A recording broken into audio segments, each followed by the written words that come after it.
Olá, estamos chegando para mais um programa Via Piracicaba, gente. Muito obrigado aí pela presença de vocês desde já. E eu quero aqui, antes de começar este bate-papo, a você que compartilhe, faça valer o nosso programa, curta, compartilhe e faça valer, porque realmente nós queremos crescer a cada edição do nosso programa. E hoje nós estamos recebendo aqui o doutor Antônio José Furlan, delegado da Receita Federal do Brasil em Piracicaba. É com grande satisfação que nós o recebemos aqui hoje. Bem-vindo, meu querido. É uma satisfação muito grande, Ari. Maravilha. Doutor Furlan, cargo atual. Atualmente eu sou delegado da Receita Federal aqui em Piracicaba, né? Faz um ano, eu já era delegado adjunto, eu sou auditor fiscal de origem, né? Esse ano fará 30 anos que eu estou na Receita Federal de Piracicaba, sempre na auditoria, fiscalização e agora na gestão, faz um ano como delegado da Receita aqui em Piracicaba. Legal, muito bem. A sua atuação hoje? Atualmente eu sou um gestor de pessoas, né? Vamos falar assim, na delegacia da Receita Federal. A Receita Federal ela tem uma ampla gama de serviços, né? Desde a arrecadação, da fiscalização, na área aduaneira. E hoje eu faço essa gestão, né? Como delegado aqui em Piracicaba, a gente faz toda essa atuação no atendimento, na arrecadação, na cidadania fiscal, que é muito importante, né? A gente falar um pouquinho da cidadania, que a Receita hoje ela atua muito na cidadania. E antes de assumir esse cargo, eu trabalhei muito na fiscalização, na auditoria. Eu tenho uma formação também em ciências contábeis e a gente fez muito isso para aumentar a arrecadação, fazer o controle aduaneiro e fiscalizatório na arrecadação de tributos. Hoje, enfoque seu recente. Onde é que você coloca o seu enfoque? Hoje a gente enfoca muito a cidadania fiscal, Ari, porque a gente mudou muito o foco da Receita, né? A Receita hoje ela trabalha com compartilhamento de informação, a conformidade fiscal. Então, hoje, como delegado, eu tento atingir todos os 25 municípios da nossa circunscrição. A delegacia de Piracicaba, a circunscrição são 25 municípios, sendo Piracicaba a sede. Então, a gente faz muito esse trabalho de cidadania, de esclarecimento, de fazer o atendimento à população, que é muito importante, né? A gente tem muito ainda o hipossuficiente que demanda a Receita Federal por serviços presenciais, né? Então a gente faz esse trabalho e trabalha com a questão da destinação do imposto de renda, com as prefeituras da nossa circunscrição, para que a gente tenha aí, a gente fala a conformidade fiscal e a cidadania, esclarecendo o cidadão a importância do tributo e da aplicação do tributo, que se cobre como pode ser melhor aplicado o seu tributo, né? Entendi. Doutor Furlan, para a gente poder dar sequência, né, eu queria saber o seguinte: qual é a função da Delegacia da Receita Federal aqui em Piracicaba, como ela se relaciona com a economia da nossa região? Então, hoje a Receita, a principal função seria a arrecadação de tributos. Então, a gente faz toda a questão da arrecadação de tributos federais, né? A Receita, ela administra quase 70% de tudo que é arrecadado no Brasil, a Receita, os tributos federais. E a Receita em Piracicaba faz parte desse contexto, além da fiscalização, da arrecadação, do controle aduaneiro, apesar que Piracicaba não tem ainda um controle aduaneiro, mas a gente faz esse controle também. E a Receita como um todo, ela é responsável pela aduana de todo o Brasil. O que é a aduana do Brasil? É o tráfico internacional de comércio, o comércio de mercadorias e serviços. Então, a Receita Federal é responsável também em todos os portos, aeroportos, fronteira terrestre, ela é responsável. E aqui em Piracicaba a gente tem também um pouquinho desse serviço, mas a maior parte é o atendimento à população que precisa, a arrecadação, a orientação ao contribuinte. E como eu falei para você, hoje a Delegacia de Piracicaba ela está se especializando na cidadania fiscal, que é o que eu falei para você, é fazer a questão da destinação do imposto de renda, a doação de mercadorias para órgãos públicos e entidades assistenciais, porque a Receita ela aprende muita mercadoria também através do contrabando, do descaminho, e essas mercadorias podem ser doadas para que sejam aplicadas para atividades assistenciais, né? Que legal. E as prefeituras também são nossos parceiros nesse tipo de serviço, que é doação para entidades e destinação do imposto de renda. Agora, doutor Furlan, eu vou fazer uma perguntinha aqui de curioso, né? Com essa transição toda da economia global, e aí o Trump vem com esse tarifaço, isso vai prejudicar o Brasil? Como é que o senhor vê essa situação? É uma situação delicada, Ari. Realmente vai haver um prejuízo, né? E a gente, pelas nossas informações, Piracicaba vai ser um município muito prejudicado, porque ela tem muita exportação de máquinas agropecuárias e que vão para os Estados Unidos. Então, essa taxação, infelizmente, ela vai ter um impacto negativo na economia do Brasil como um todo e Piracicaba também. E o que acontece com isso? Vai ser o quê? Menos arrecadação de tributos e um problema para a economia local. Mas a gente tem aí uma luz no fim do túnel, né? Porque a gente sabe que o governo está trabalhando para que isso seja mitigado, né? Que a gente tenha aí uma diminuição dessas alíquotas. E a própria economia brasileira, hoje, ela é muito dinâmica, né? Então, se está se procurando outros mercados para que a gente possa minimizar o que está acontecendo, né? E eu espero que isso aconteça. E, como eu falei, hoje a Receita ela trabalha também para melhorar o ambiente de negócio. Por isso que eu falei para você, né? Aquela questão daquele leão que só quer penalizar, que quer... a gente está tentando mudar esse foco, por quê? Porque o contribuinte, as empresas... ele é a galinha de ovos do Estado, na verdade. Se não tiver tributo, não tem arrecadação, se não tiver empresa, não tem emprego, né? Exato. Então, hoje, a Receita ela tem a consciência que ela não pode atrapalhar o negócio do empreendedor, né? Que a gente está precisando de muito empreendedorismo, daquelas empresas que trabalham em favor, que empregam as pessoas. Então, hoje, no próximo ano e nos anos seguintes, a gente tem uma reforma tributária e a Receita está trabalhando para simplificar, para que a gente tenha um ambiente de negócios melhor. Então, eu acho que a gente está caminhando para daqui a uns anos a gente ter o quê? Uma área de tributação mais simplificada, que facilite a vida do empreendedor e das empresas em geral. Legal. Agora, eu tenho percebido assim, né? O senhor dá muita entrevista, tem aí um papel importante na educação da Receita, não é? Eu queria saber como é que poderia explicar para os nossos telespectadores essa orientação preventiva. Como é que funciona isso? Como é que você detecta uma situação para você passar uma informação ou até mesmo educar aquele empresário ou aquela pessoa que necessita do conhecimento da Receita? E essa é uma pergunta muito interessante, Ari, porque hoje a Receita está desenvolvendo programas de conformidade. Então, a gente tem vários programas de conformidade. O que é conformidade, né? É aquele contribuinte que, às vezes, ele não cumpre a sua obrigação porque ele desconhece. E aí vinha a Receita e tributava, fazia um auto de infração. A Receita ela está criando programas para evitar isso. A gente tem lá um programa que se chama Confia, a gente tem um programa que se chama na área aduaneira muito importante. Então, a gente tem vários programas de conformidade e eu dou sempre um exemplo da pessoa física. Né? A pessoa física, hoje, ela tem a declaração pré-preenchida. Então, essa é uma das maiores conformidades da Receita, porque quando você vai fazer a sua declaração, se você optar por fazer a pré-preenchida, ela já busca todas as informações que terceiros informaram para você. Então, você vai minimizar o erro de você fazer a sua declaração. Então, eu acho que esse exemplo da declaração do imposto de renda da pessoa física é como a Receita respeita o contribuinte, ela está cada vez mais caminhando para isso. Ó, você tem essa informação, está correta, não está correta, antes de falar assim, ó, está errado, eu vou tributar. Você dá oportunidade para o contribuinte, para a pessoa física ou para a pessoa jurídica, fazer, não, eu quero discutir, vou fazer o litígio e tal. Não, eu acho que a Receita está certa, eu vou retificar e vou fazer. Então, é um programa que a gente fala de conformidade. E por que, Ari, está acontecendo isso? Porque a sociedade pede, né? Porque o Brasil, ele é o campeão do mundo do litígio, né? O Brasil, 70% do nosso PIB está em processos judiciais e administrativos sendo discutidos. Caramba! Então, na Justiça ou nas receitas estaduais, municipais e Receita Federal. E isso para o governo é muito ruim. O litígio não leva a nada, não leva a arrecadação e parte desse dinheiro não vai chegar aos cofres públicos, né? Então, é por isso que são mudanças de paradigmas.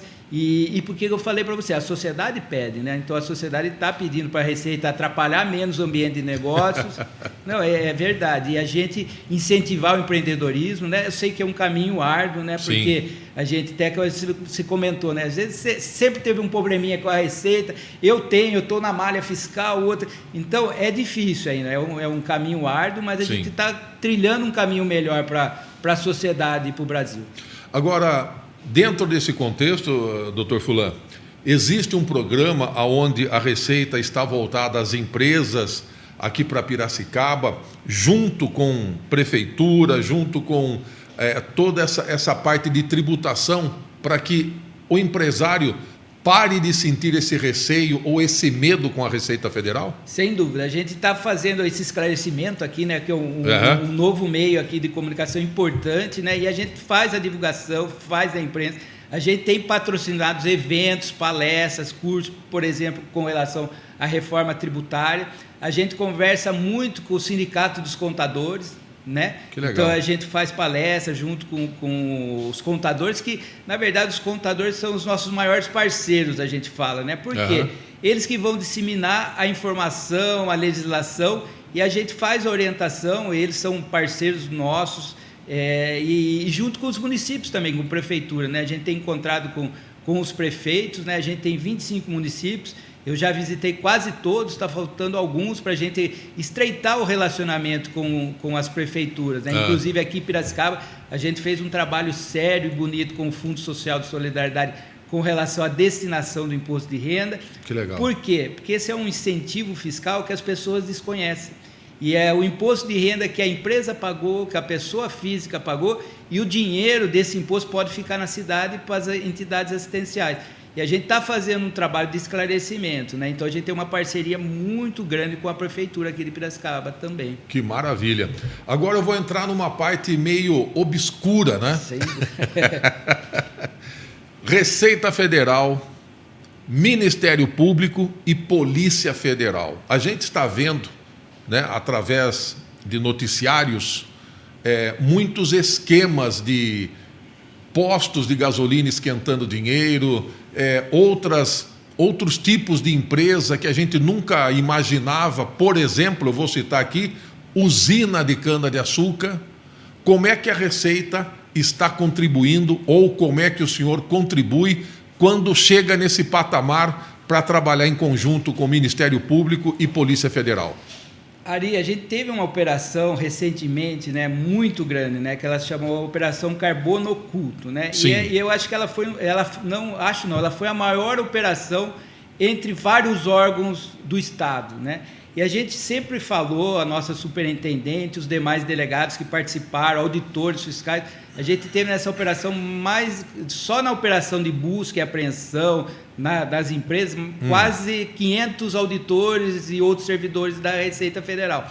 E a gente verificou que órgãos individuais, às vezes por não desconhecer todo o processo, não conseguem avançar. Então a gente verificou que só com a união dos órgãos Ministério Público Estadual, Ministério Público Federal, Polícia Federal e Receita Federal, a gente consegue avançar sobre o crime organizado.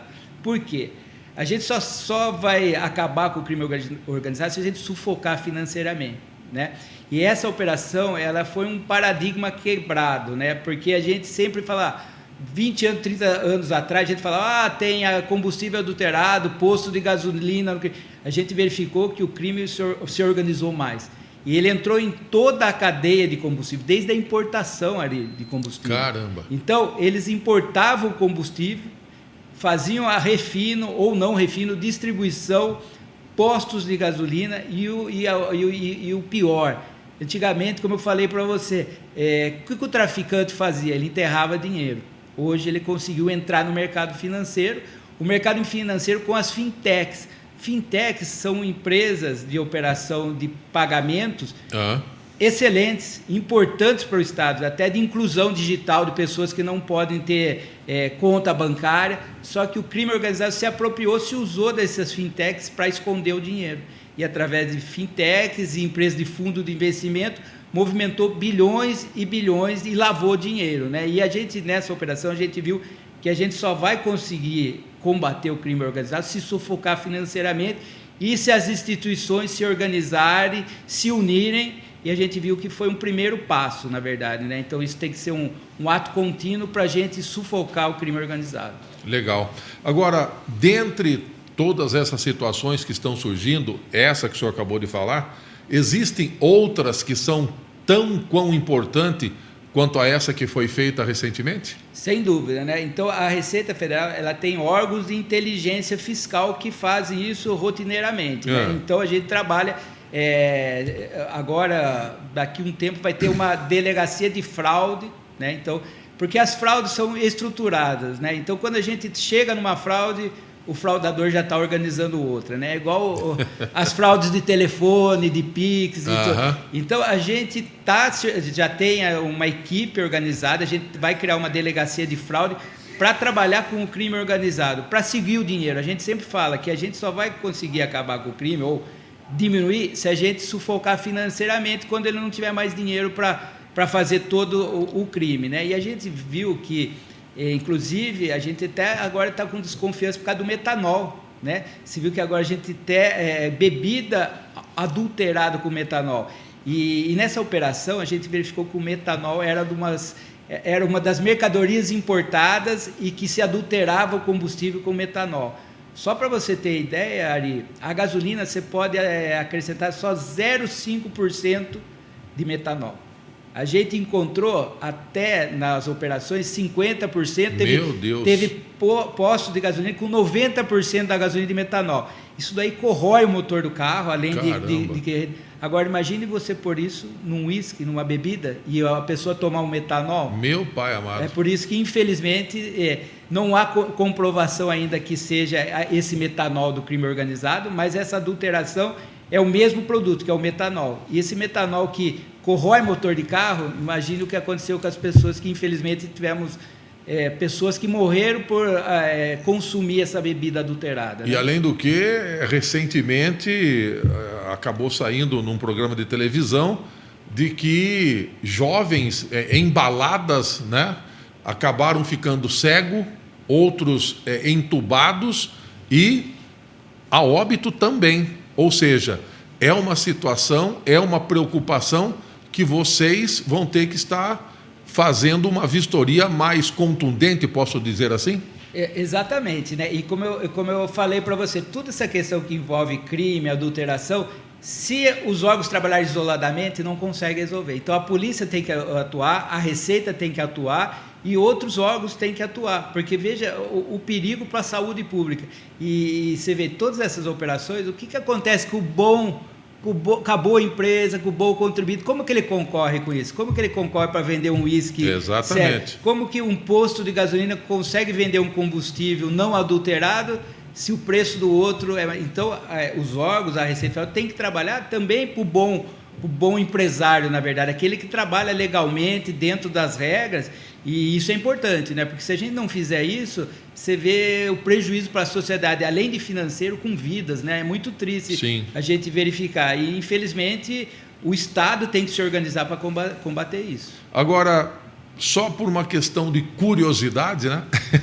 Eu sou curioso, viu, doutor? Viu, Ari? Mas eu acho que é importante, sabe? Porque a pessoa, às vezes, na Receita, eu brinco com as pessoas, os auditores, que a gente tem muito coisa de sigla. Não sei o quê, o imposto... Eu falo assim, viu, a gente está falando com a pessoa que é leiga, ele não estudou, não fez. E às vezes a pessoa confunde a Receita Federal com Polícia Federal, com o que é Ministério Público. E a gente tem que instruir e falar assim, senta do outro lado lá, tem uma empatia, porque às vezes a pessoa vai lá na Receita para atender, a pessoa não sabe o que ela quer. Exatamente. Porque ela não tem a informação, né? Então a gente tem que ter essa empatia aqui para o telespectador, para as pessoas, para os contribuintes, porque é interessante a gente tirar essas dúvidas, que as pessoas têm muita dúvida que faz a Receita, do que é a Receita, né? Exatamente. Então, de uma forma curiosa, né, eu queria aqui perguntar de que forma que a Receita ela contribui para rastrear essa lavagem de dinheiro, esse descalabro que está acontecendo no nosso país. Como é que vocês se sentem perante uma situação dessa? A gente se sente primeiramente motivado, sabe, Ari? Porque a gente, inclusive hoje, no Estado, a gente está tentando no Legislativo, no Congresso Nacional, que a Receita seja também um órgão de segurança, tá? Porque ela não é considerada um órgão de segurança nacional, né? Como a polícia. Então, por quê? Porque a gente sabe que a gente pode contribuir muito para melhorar o Estado, combater o crime organizado. Por quê?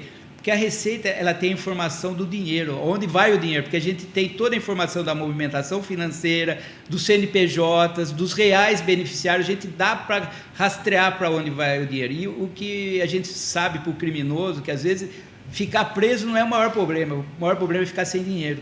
Tá? Porque a gente vê que às vezes o criminoso fica um tempo na cadeia e sai, tem um subterfúgio, tem um habeas corpus. Agora, se ele perder o dinheiro, se a gente conseguir sufocar financeiramente, e isso a gente está motivando a Receita para participar desse movimento, né? Porque a gente chegou num ponto, não vou falar que é limite, né? Mas a gente tem que ajudar a sociedade para combater isso daí. E que eu falei, e não só na área do crime organizado, na área do ambiente de negócios, né, Ari? Eu acho que o que me incentiva também, porque a gente sabe que a maior parte dos empresários, dos empreendedores, são pessoas sérias e que às vezes elas não conseguem concorrer porque existe aquele não sério, que não emite a nota, que sonega. Então, a Receita tem que trabalhar também para melhorar o ambiente de negócio do empreendedor, do microempreendedor e do empresário. A gente tem essa noção que o país só vai se tornar um país mais justo, com justiça tributária, com justiça fiscal, que é importante. Se a gente tiver uma tributação mais justa, que isso às vezes não depende da Receita, às vezes depende do Congresso Nacional, mas que a gente pode contribuir, sim, como eu falei, com a conformidade, com a orientação, com a simplificação, né? É importante a gente falar em simplificação tributária, porque, como eu falei, é complexo, né? A legislação é complexa, às vezes a Receita até não tem culpa, mas às vezes ela piora aquilo que é complexo. Então a gente tem a noção que a gente tem que melhorar o ambiente de negócios do Brasil. Doutor Fulan, buscando a minha curiosidade aqui enquanto o senhor está falando, né? Duas perguntinhas que eu acho que são cruciais. Primeiro, aquele empresário que é uma pessoa correta, quer pagar os seus impostos, tem preocupação em não ter nenhum rabo preso com a Receita Federal. Eu vou falar por mim, né? Eu recebo um dinheiro vivo, cash, de uma publicidade que eu fiz. Esse dinheiro, eu tenho que pôr no banco ou eu posso fazer dele o que eu quiser? Essa é uma pergunta muito interessante, sabe, Ari? Porque as pessoas... Porque eu tenho medo, viu? Sim, sem dúvida, né? Mas a gente vê que a gente tem que informar. Você trabalhar com dinheiro vivo não é comum, né? Não é comum. Mas não é ilegal, não é ilícito. Se você tem a origem desse dinheiro, você não tem que se preocupar. Se você tem lá a sua prestação de serviço, foi um outro que entregou esse dinheiro lícito, você pode guardar o dinheiro em colchão? Pode. Não tem nenhum impedimento. Inclusive, na declaração de imposto de renda, um dos primeiros itens lá de bem seu é dinheiro vivo. Tá? Não é comum, né? Não é comum. A gente sabe que o crime organizado usa muito dinheiro vivo, por isso que não chama atenção. Mas não é ilícito, você pode receber, você pode transacionar em dinheiro vivo, pode comprar um imóvel, pode comprar um carro, não há problema nenhum. O problema é você não comprovar uma origem, um dia que você tiver que ser intimado, qual é a origem desse dinheiro. E como eu falo para você, tudo que é muito estranho, a Receita pode até questionar, porque você pode ter um dinheiro guardado em casa, mas se você tiver um dinheiro muito grande guardado em casa, não é comum. R$1 milhão. Não é muito comum, porque você vai estar jogando dinheiro fora, né? Se for um dinheiro lícito, porque você está perdendo por causa da inflação e tal, mas não é ilícito, e se for a origem do seu dinheiro lícita, não tem problema, não. Agora eu vou fazer uma outra pergunta, então, de curioso. Eu pego o meu dinheiro em reais e compro dólar. E guardo dólar.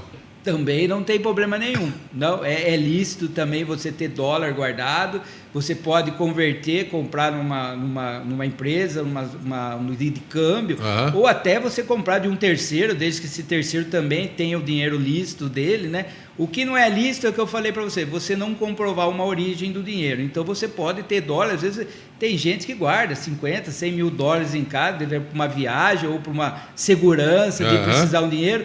Não é ilícito, não, Ari. E isso é uma coisa que é recorrente, realmente, que é uma dúvida também. Posso ter dinheiro guardado em casa? Pode, não tem problema nenhum. O importante é da onde veio. Exatamente. Muito bem. O senhor estava falando aí dos impostos, né? E aí me veio à cabeça, há um tempo atrás, eu não sei precisar se é 5 anos, 10 anos atrás, o Congresso tentou buscar uma simplificação para os impostos em um único imposto. O senhor é a favor disso? O senhor acha que o único imposto ele resolve tudo que está aí? Isso é uma opinião pessoal minha, não é opinião da Receita. eu acho que nenhum país do mundo ele conseguiu fazer essa unificação de impostos. Então, eu acho que é difícil, né? Porque você tem níveis de imposto. Eu acho que o Brasil ele tributa muito o consumo e ele acaba prejudicando aquele que é mais pobre. Por que você fala que é o mais pobre? Quando a gente fala o mais pobre paga mais imposto do rico, não é que ele paga mais imposto, a gente fala proporcionalmente, porque para o pobre custa mais o imposto que está num saco de arroz do que para o rico, porque o rico ele gasta muito menos com alimentação proporcionalmente à renda dele. Então eu acho que a gente tributa muito o consumo e a gente deveria tributar um pouco mais a renda, o patrimônio, porque a gente fala, o Brasil é um país que tem muito imposto, realmente tem muito imposto, mas se você comparar com países mais desenvolvidos, do norte da Europa, até os Estados Unidos, eles tributam muito mais a renda, o patrimônio, do que o consumo. Então, eu acho que a gente teria que partir para um modelo desse, tributar um pouco mais a renda, o patrimônio daquele que tem mais, e um pouquinho menos o consumo que as pessoas que precisam mais. Talvez a gente tivesse um equilíbrio, porque eu acho que o tributo único, apesar de ser ventilado, até teve um secretário da Receita que trabalhou com isso, né? Tá. Eu acho que ele não tem nenhum parâmetro no mundo, né? E os países desenvolvidos de primeiro mundo, eles têm uma tributação que tributa mais a renda, o patrimônio. Eu acho que se a gente fizesse um equilíbrio, a gente teria uma tributação mais justa, eu acho. Legal. Gente, estou conversando aqui com este homem que é esclarecedor em termos de impostos, tributos, né? Afinal de contas, é o delegado da Receita Federal. Agora, doutor Fulan, quais são os maiores desafios enfrentados pela Receita Federal neste cenário que nós estamos aí hoje, com todos os problemas, vamos dizer, os problemas que circundam a Receita do Brasil? Eu acho que o principal problema é a gente, como eu falei para você, melhorar o ambiente de negócio do Brasil. Acho que o primeiro objetivo da Receita, inclusive está lá nas metas da Receita, nos objetivos, é isso, fazer a simplificação tributária e mais do que isso, com essa simplificação tributária a gente conseguiu uma justiça social. Por isso que eu falo que a gente mudou o enfoque um pouquinho da Receita. Então, eu acho que a gente tem um desafio enorme nos próximos anos, que a reforma tributária ela vem a partir do ano que vem, né? Não cobrando tributos, mas começando lá os testes. Depois, até 2033, a gente vai ter um ambiente híbrido. Vai ter uma parte do que era com uma parte do que vai ser. Então, eu acho que esse vai ser um desafio muito, muito grande para toda a sociedade, para os empresários e para a Receita Federal, porque a gente, como eu falei para você, a gente está tentando mudar o paradigma de simplificar e fazer a conformidade fiscal. E é um trabalho árduo, até de cultura interna da Receita, né? E a gente vai trabalhar para isso. E eu acho que o outro desafio é a gente se estruturar para combater o crime organizado. Como eu falei para você, que a gente tem essa expectativa de ser enquadrado como um órgão de segurança também, a Receita. A gente está trabalhando no Congresso Nacional com os deputados, senadores, para a gente seja enquadrado, para que a gente tenha mais recursos orçamentários, para que a gente possa se estruturar para combater o crime organizado. Então, eu acho que esses dois vieses é importante, e eu acho que também tem um outro viés que eu até não falei, do atendimento, que a gente partiu para um modelo totalmente digital de atendimento. Então, a gente tem um trabalho muito árduo, porque a gente tem pessoas ainda hipossuficientes, que são os pobres, aqueles que não têm internet, que a Receita ela tem ainda essa dificuldade de atender essas pessoas que não conseguem fazer o atendimento digital. Então, esse é um desafio, porque a sociedade precisa da Receita. Às vezes, um CPF com um nome de mãe errado, a pessoa não consegue pegar um remédio na farmácia. É verdade. Ele não consegue fazer um empréstimo bancário e, às vezes, ele tem que ir na Receita, hoje é digital. Então, a gente tem um desafio enorme também de fazer essa transição entre o digital e o pessoal das pessoas que ainda não estão incluídas digitalmente. Falando em digital, eu queria saber como é que a tecnologia hoje vai estar aí ajudando nos cruzamentos de dados. O senhor acredita na inteligência artificial? Vocês já estão trabalhando isso? Qual vai ser o futuro da Receita Federal em cima dessas informações? A gente já está trabalhando com inteligência artificial, né? O setor de programação, que a gente fala de programação e fiscalização, a gente trabalha já com inteligência artificial, com cruzamento de dados, porque a gente sabe que a Receita ela tem dados de várias fontes, no caso, financeiras, econômicas, contábeis, e tudo isso é cruzado. E a gente precisa do quê? De inteligência artificial, porque a gente não tem servidores para fazer como a gente fazia antigamente, a fiscalização individual dos documentos em papel e mesmo digital. Então a gente já está trabalhando com inteligência artificial, esse cruzamento, essas informações dessas operações usam muito a inteligência artificial. E a gente lê com expectativa quais são os trabalhos que vão acabar, né? E daí a gente sempre brinca com os contadores, né? O auditor fiscal, né? Que a minha origem é auditor fiscal, e o contador que vai acabar. Mas a gente chegou à conclusão que não, que a gente vai se tornar mais consultor, mais assessor, mas que a inteligência artificial vai tirar muito daquelas coisas que a gente fazia individualmente, mas com muito mais eficiência. Que é um serviço... né? Até então era um serviço muito moroso, demorava-se muito. Sim. Buscar papel aqui, pegar no arquivo morto, trazer para cá, fazer levantamento. Isso está acabando, né? Praticamente acabou, viu, Ari? Porque eu lembro quando eu entrei na fiscalização, já vou fazer quase 30 anos, né? Se enchia uma sala de documentos, você pedia um documento, a pessoa enchia a sala, o que você quer ver? Livro, se enchia uma sala de papel, e no papel lá demorava 1 ano a fiscalização. Hoje não é necessário mais. Hoje o auditor fiscal não precisa sair da casa dele ou da repartição para fiscalizar uma empresa, que hoje é tudo informação digital, e a gente fala, e cruzamento de informações. Mas se ele também não souber usar todas as informações que ele tem, não vai sair do lugar. É por isso que a inteligência artificial ajuda muito, e a gente está investindo muito nisso. Maravilha. Olha, pena que nós chegamos ao final desta maravilhosa entrevista, mas eu quero aqui já deixar o convite para que o senhor volte outras vezes para a gente poder estar atualizando aí os nossos telespectadores, que, afinal de contas, a Receita Federal quer ser amiga do contribuinte, né? Exatamente, né?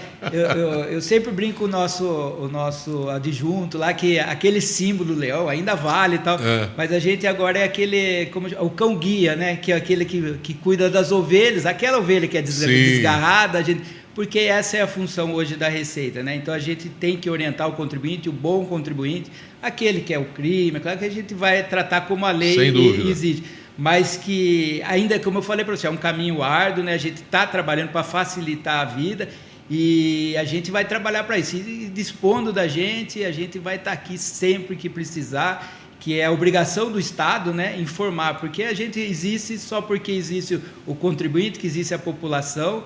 E a Receita ela vai trabalhar para ter mais justiça tributária, mais justiça social, e conto sempre com a Receita aqui de Piracicaba. Maravilha.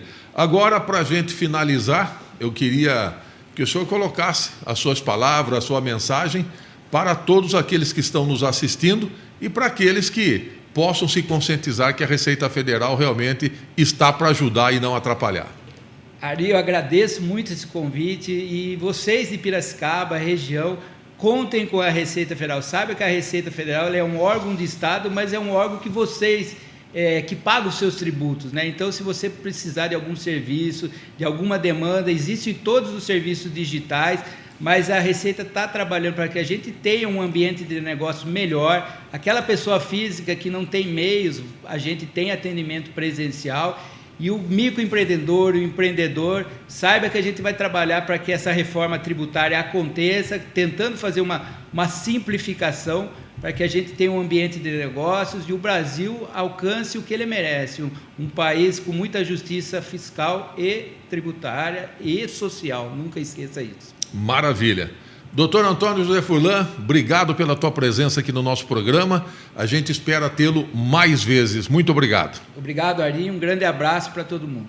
Gente, nós vamos ficando por aqui, mas eu quero, antes de finalizar, por favor, curta, comente, compartilha, porque a gente precisa de vocês.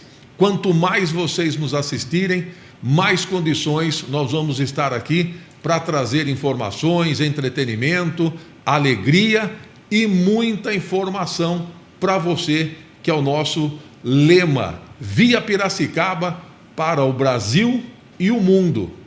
Até a próxima edição. Tchau.